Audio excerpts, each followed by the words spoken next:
ശ്രീമന്നാരായണീയം ദശകം 15 കപിലോപദേശം ശ്ലോകം 2. ഗജാനന പത്മാർക്കം ഗജാനനമഹർനിശം അനേകദം തം ഭക്താനാം ഏകദന്തമുപാസ്മഹേ. സരസ്വതി നമസ്തുഭ്യം വരദേ ജ്ഞാനരൂപിണി വിദ്യാരംഭം കരിഷ്യാമി സിദ്ധിർഭവതു മേ സദാ. ഗുരുർബ്രഹ്മാ ഗുരുർവിഷ്ണുർഗുരുർദേവോ മഹേശ്വര ഗുരുഃ സാക്ഷാത് പരം ബ്രഹ്മ തസ്മൈ ശ്രീ ഗുരവേ നമഃ. ഓം നമോ ഭഗവതേ വാസുദേവായ. പ്രകൃതി മഹദഹങ്കാരാച്ച മാത്രാച്ച ഭൂതാനി അഭിഹൃതവിദസാക്ഷി പൂരുഷ പഞ്ചവിംശ ഇതി വിദിത വിഭാഗോ മുച്യതേ സൗ പ്രകൃത്യ കപിലതനുരിതി ത്വം ദേവഹൂത്യൈ നഗാദി. കപിലവാസുദേവൻ തൻ്റെ അമ്മയായ ദേവഹൂതിക്ക് ഉപദേശങ്ങളെ കൊടുക്കുന്നതാണ് ഈ ദശകത്തിൽ പറയുന്നത്. കഴിഞ്ഞ ശ്ലോകത്തിൽ നമ്മൾ കണ്ടു, ഈ ലോകത്തില് സുഖവിഷയങ്ങളിൽ ഇന്ദ്രിയ സുഖങ്ങളിലേക്ക് താല്പര്യമുണ്ടായാൽ ബുദ്ധി ഇവിടെ സംസാര ബന്ധനത്തിന് കാരണമായി തീരും. ക്ഷണികങ്ങളായ പെട്ടെന്ന് നശിക്കുന്ന ജീവിത സുഖങ്ങളുടെ പിന്നാലെ ഓടുന്നവർക്ക് ഭഗവാനെ സേവിക്കാൻ താല്പര്യമോ സമയമോ ഉണ്ടാവില്ല. എന്നാൽ പരമാനന്ദ സ്വരൂപനായ ഭഗവാനിലേക്ക് താല്പര്യം ഉണ്ടായാലോ പിന്നെ ഈ സുഖങ്ങളുടെ പിന്നാലെ പോകാനും തോന്നില്ല. ഭഗവാനെ കുറിച്ചുള്ള പരമമായ ആ പ്രേമം, അതാണ് ഭക്തി. അത് മുക്തിക്ക് കാരണവുമാണ്. മുക്തിയിലേക്ക്, മോക്ഷത്തിലേക്ക് എത്താനുള്ള വഴിയാണ്, മാർഗമാണ് ഭക്തിയോഗം. ഭക്തിയോഗം ഇവിടെ മോക്ഷത്തിലേക്ക് എത്താനുള്ള മാർഗമാണ്. സജ്ജനങ്ങളുമായിട്ടുള്ള സംസർഗം കൊണ്ട് ആണ് ഭക്തി ഉണ്ടാകുന്നത്. അങ്ങനെയുള്ള ഭക്തിയെയാണ് സമ്പാദിക്കേണ്ടത്. കപിലസ്വരൂപനായ ഭഗവാൻ ദേവഹൂതിയോട് ഇപ്രകാരം പറഞ്ഞു.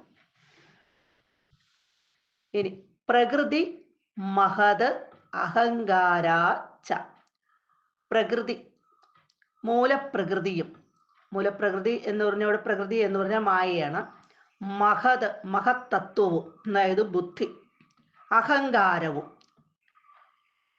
മാത്രാച്ച 5 തന്മാത്രകളും, ഭൂതാനി അഭി പഞ്ചഭൂതങ്ങളും, ഹൃദ് അഭി മനസ്സും, ദശാക്ഷി 10 ഇന്ദ്രിയങ്ങളും, അങ്ങനെ 24 തത്വങ്ങൾ മായയിൽ നിന്ന് ഉണ്ടായവയാണ് ഇവയെല്ലാം.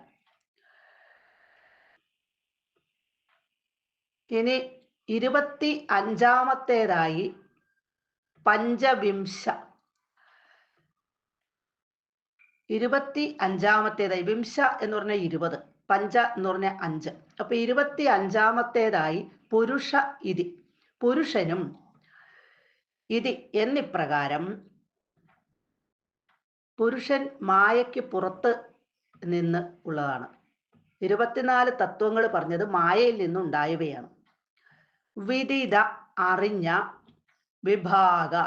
വിഭാഗം ഇവിടെ തത്വവിഭാഗം, ഇവയെ നന്നായിട്ട് അറിഞ്ഞ മനസ്സിലാക്കിയിട്ടുള്ള അസൗ പുരുഷനെ പ്രകൃത്യ മുച്യതേ, പ്രകൃതി അല്ലെങ്കിൽ മായ വിട്ടുമാറുന്നു.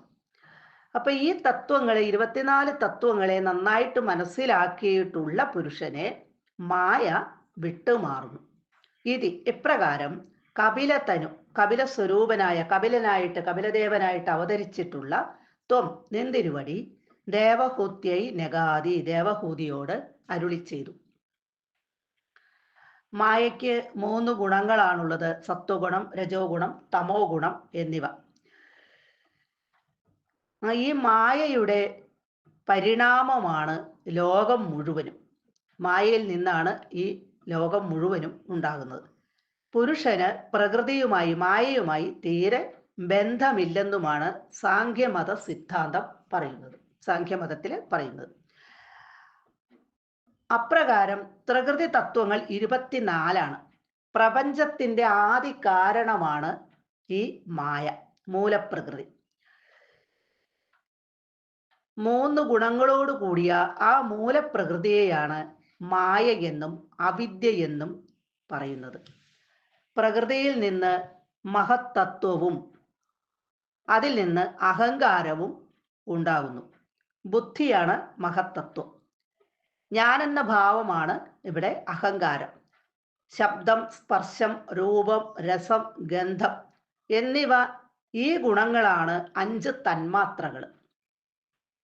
ഭൂമി, വെള്ളം, തീയ്, കാറ്റ്, ആകാശം ഇവയുടെ ഗുണങ്ങളാണ് ഈ 5 തന്മാത്രകളായിട്ട് പറഞ്ഞിരിക്കുന്നത്.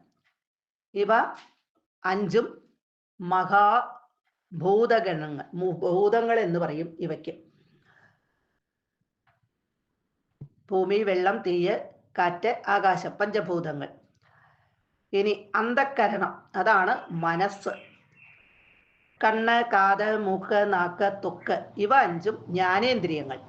വാക്ക്, കയ്യ്, കാല്, മായു, ഉപസ്ഥം ഇവ 5ഉം കർമ്മേന്ദ്രിയങ്ങൾ.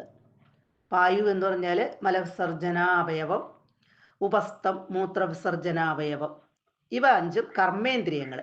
ഇങ്ങനെ 24 പ്രകൃതി തത്വങ്ങളാണ്. ഇവയ്ക്ക് പുറമെയാണ് പുരുഷൻ എന്ന 25ാമത്തെ തത്വം. ഇതെല്ലാം വേർതിരിച്ച് മനസ്സിലാക്കി കഴിയുന്നതോടുകൂടി പ്രകൃതി അല്ലെങ്കിൽ മായ പുരുഷനെ വിട്ട് മാറുന്നു. ജീവൻ തന്നെയാണ് പുരുഷൻ എന്ന് പറയുന്നത്. അതായത് പുരുഷൻ എന്നിവിടെ പറയുന്നത് ബ്രഹ്മം തന്നെയാണ്, ജീവൻ തന്നെയാണ്, പ്രാണൻ തന്നെയാണ്.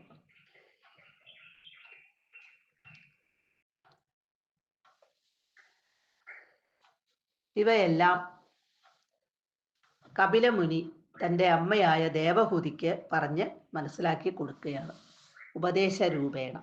സർവത്ര ഗോവിന്ദ നാമസങ്കീർത്തനം, ഗോവിന്ദ ഗോവിന്ദ.